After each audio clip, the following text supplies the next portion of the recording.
If your iPhone keyboard feels too small, there isn't a single setting that says make keyboard bigger, but there are a few easy ways to make it appear larger and easier to use.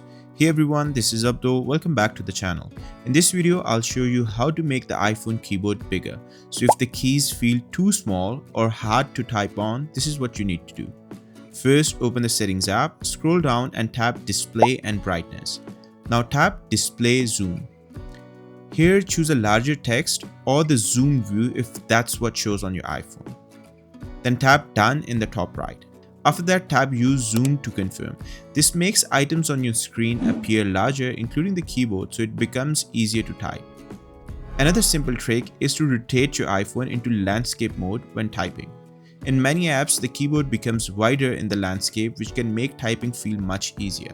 So again, the best way to make the iPhone keyboard bigger is to turn on display zoom, and that's it. That's how to make your iPhone keyboard bigger. If this helped, drop a like as it really helps the channel out, and subscribe to the channel for more videos like this one.